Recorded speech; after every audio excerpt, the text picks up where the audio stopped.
जय हिंद फ्रेंड्स। आज की इस वीडियो में हम लोग देखने वाले हैं जो आपका लास्ट चैप्टर है सिल्क रोड यानी कि सुनहरी सड़क, उसका लॉन्ग क्वेश्चन हम लोग इस वीडियो में देखने वाले हैं। क्या कहा है, डिस्कस माने चर्चा करी द सेंसिटिव बिहेवियर, संवेदनशील बर्ताव या संवेदनशील व्यवहार में ऑफ हिल फॉल यानी कि पहाड़ी लोगों के, पहाड़ी लोग जो होते हैं उनका व्यवहार थोड़ा सा संवेदनशील होता है, उस पर हमें चर्चा करनी है। ऑन द बेसिस माने आधार पर, ऑफ द लेसन पार्ट के जिसका नाम है सिल्क रोड, अर्थात सिल्क रोड पार्ट के नाम के सिल्क रोड नाम का जो चैप्टर है इसके आधार पर हमको ये बताना है कि पहाड़ी लोग जो होते हैं वो थोड़े ज़्यादा संवेदनशील होते हैं। अब देखिए इंट्रोडक्शन में हमने क्या लिखा है कि द हिल फॉल यानी कि पहाड़ी लोग जो होते हैं, आर माने वो होते हैं मोर सेंसिटिव माने ज़्यादा संवेदनशील, इन दियर बिहेवियर अपने व्यवहार में, दैन माने तुलना में, किन की तुलना में, द पीपल उन लोगों की, लिविंग जो रह रहे होते हैं इन द प्लेन्स यानी कि मैदानी इलाकों में, अर्थात मैदानी इलाकों में रहने वाले लोगों की तुलना में पहाड़ी इलाकों में रहने वाले लोग जो होते हैं वे ज़्यादा संवेदनशील होते हैं, उनमें ज़्यादा भावनाएँ होती हैं। पहले नंबर पे हमने क्या लिखा है, तो कुछ हमने एग्जाम्पल दिए हैं। पहले नंबर पे है द लेडी लेहामो यानी कि महिला लेहामो जिसका नाम था, तो द ऑथर ने,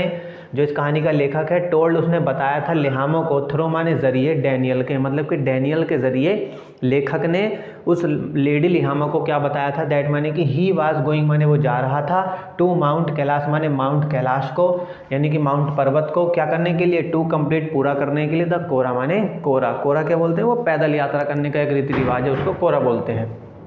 तो शी माने लेडी लिहामो ने, फेल्ट माने महसूस किया, दैट माने कि क्या, द ऑथर को, ओट टू माने शायद, गेट माने चाहिए होगा, सम वार्मर माने गर्म से गर्म, क्लोथ्स माने कपड़े, तो उस महिला को यह एहसास हुआ कि शायद ऑथर को गर्म कपड़ों की ज़रूरत पड़ेगी क्योंकि वो तो पहली बार वहाँ गया था। तो इसके लिए उसने शी गेव माने उस महिला ने दिया, द ऑथर माने उस लेखक को यानी कि वक्ता को क्या दिया, ए लॉन्ग माने लंबी, स्लीव्ड माने आस्तीनों का, शीप स्किन माने भेड़ की खाल से बना हुआ कोट, तो उस महिला ने ऑथर को भेड़ की खाल से बना हुआ पूरी आस्तीनों वाला एक कोट दिया, किसके लिए, टू से बचाने के लिए, हिम उसे, फ्रॉम कोल्ड माने ठंड से, और एज माने रूप में, ए फेयरवेल गिफ्ट एक यादगार उपहार के तौर पर, कि वो एक यादगार गिफ्ट भी हो जाएगा और उसकी जो है ठंड से मदद भी हो जाएगी। तो इस तरह से पता चलता है कि पहाड़ी लोग, देखिए लेडी लिहामो वो कोई उसका मेहमान नहीं था, वो उसका कोई नौकर नहीं था या उसका कोई साथी नहीं था, मगर फिर भी उसने जो है एक बढ़िया सा कोट जो है ऑथर को गिफ्ट कर दिया था ताकि वो ठंड से बच सके। तो यहाँ पता चलता है कि उनमें काफ़ी संवेदना होती है। फिर दूसरे नंबर पे आता है ज़ेतन। सीतन क्या था, ही इज़ माने वो है ऑथर्स गाइड, ऑथर का वो गाइड है, एंड ड्राइवर और उसका ड्राइवर है, यानी कि सीतन जो है वो लेखक का गाइड है और उसका ड्राइवर है। ही सजेस्टेड माने उसने सुझाव दिया था, द ऑथर माने लेखक को, टू टेक लेने के लिए, ए शॉर्टकट यानी कि छोटा रास्ता, रूट माने रास्ता, विच माने जिसको, कि ही न्यू माने वो जानता था, ही माने कौन, ये जो जीतन है, ही न्यू माने वो जानता था, सो दैट ताकि, द ऑथर लेखक, रीच पहुंच पाए माउंट कैलाश को, इन शॉर्ट टाइम माने कम समय में, एंड विदाउट माने बिना, मच माने अधिक, ट्रबल माने परेशानी के। तो भैया जीतन ने क्या करा, सीतन कौन था,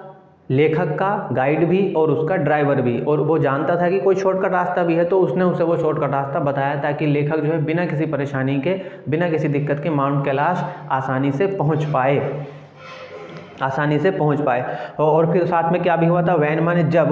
द ऑथर माने लेखक, फेल इल माने बीमार हुआ, तो ज़ेतन ने क्या करा, ज़ेतन टुक हिम, ज़ेतन उसे ले गया, to the Darchen medical college, तो ज़ेतन ही था जो उसे डार्चन मेडिकल कॉलेज ले गया था, वरना उसे क्या मतलब है भाई, वो उसका ड्राइवर है, पैसे तो बात खत्म हो गई, मगर उसने उसकी मदद की। हेल्प्ड माने उसकी मदद करी, हिम उसकी, टू गेट पाने में, द मेडिसिन माने दवाई, और दवाई लेने में उसकी मदद करी। ही स्टेड माने वो ठहरा रहा, देयर माने वहाँ, अंटिल माने जब तक कि नहीं, द ऑथर लेखक, गॉट रिड माने छुटकारा नहीं पा लिया था उसने, ऑफ हिज इलनेस माने अपनी बीमारी से, यानी कि जब तक ऑथर ठीक नहीं हो गया पूरी तरह से तब तक ज़ेतन जो था वो उसके पास ही रुका रहा। तो पहले तो उसने उसको सजेस्ट किया शॉर्टकट रास्ते का, फिर उसकी मदद की दवाई लेने में, उसको मेडिकल कॉलेज तक ले गया, और फिर बाद में तब तक रुका रहा जब तक कि वो लेखक पूरी तरह से ठीक नहीं हो गया। तो इससे पता चलता है कि ज़ेतन जो था वो भी काफ़ी संवेदनशील था, उसमें भी कुछ भावनाएं बची हुई थी इंसानियत की। तीसरे नंबर पर आता है नोरबू। तो ही वाज द तिब्बतन, वो एक तिब्बती था यानी कि तिब्बत का रहने वाला था। मैट माने जो मिला था, द ऑथर यानी लेखक को, इन द कैफे माने कैफे पर, एक डार्चन जो कि डार्चन के कैफे पर लेखक से उसकी मुलाकात हुई थी। ही वाज माने वो था, एबल माने योग्य है, टू कन्वर्स माने बातचीत करने में, यानी कि वो बातचीत कर लेता था, किसमें, इन माने में इंग्लिश, यानी कि वो इंग्लिश में बातचीत कर लेता था। तो भैया उसके लिए आसान हो गया क्योंकि लेखक भी इंग्लिश मैन था। एंड आंसर्ड, और उसने जवाब भी दिए थे the author's most basic questions, लेखक के कुछ या अधिकतर जो आधारभूत सवाल थे उनका जवाब भी उसने दे दिया था। नोरबू सजेस्टेड, नोरबू ने ही सजेस्ट किया था लेखक को टू हायर, किराए पे लेने के लिए याक्स खच्चर वगैरह होते हैं, मतलब एक जानवर वगैरह होते हैं जिनके ऊपर रखकर सामान ले जाते हैं, टू कैरी ले जाने के लिए। दियर माने अपना, ये गलत हो गया है,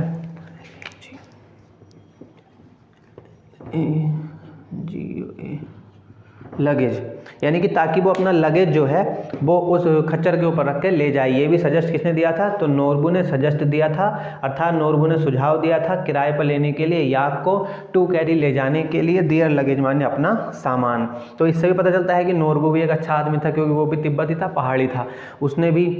अपनी वो इंग्लिश जानता था, तो उसने लेखक की मदद कर दी, उसके बहुत सारे सवालों का जवाब भी दे दिया था जहाँ वो उसे डार्चन के कैफ़े में मिला था। और उसने ये भी सुझाव दिया था कि तुम यार्क जो है वो किराए पे ले लो ताकि तुम अपना सामान उसके ऊपर रख के ले जाओ। अब कंक्लूजन, तो इन बातों से हम निष्कर्ष निकाल देते हैं कि द पीपल माने वो लोग, फ्रॉम माने जो, फ्रॉम माने से कहाँ से, प्लेन यानी कि मैदानी इलाकों के जो लोग होते हैं, मेक माने वो बना देते हैं, द हिली रिजॉर्ट्स माने कि पहाड़ी आने जाने वाले जगहों को, डर्टी माने गंदा, कि भाई मैदानी लोगों के जो मैदानी क्षेत्र के जो लोग होते हैं वे पहाड़ी इलाकों को क्या कर देते हैं? गंदा कर देते हैं। क्यों? क्योंकि दे थ्रो माने वे फेंक देते हैं, रिफ्यूज का मतलब होता है कूड़ा करकट, गंदगी फेंक देते हैं, हेयर एंड देयर यहाँ और वहाँ पर, यहाँ वहाँ फेंक देते हैं। बिकॉज क्योंकि दे आर माने वे हैं, इनसेंसिटिव माने कि संवेदनशील नहीं है, टू क्लीनलीनेस माने कि सफाई को लेकर, क्योंकि मैदानी लोग जो है वे सफाई को लेकर ज़्यादा संवेदनशील नहीं होते हैं, इसलिए वो जब कभी भी पहाड़ी इलाकों में जाते हैं तो उन स्थानों को गंदा कर देते हैं। तो भैया ये तो कहानी के आधार पर था, फिर भी साफ सफाई का ध्यान रखिए, क्योंकि बिना साफ सफाई के कुछ भी नहीं हो सकता, स्वच्छता में ईश्वर निवास करता है, आपको पता है। तो भैया ये क्वेश्चन था और ये हमने इसका आपको आंसर समझा दिया है। अगर कोई दिक्कत है तो एक बार वीडियो को फिर से देख लीजिए, अब आप इसका स्क्रीनशॉट ले लीजिए और कहानी ख़त्म।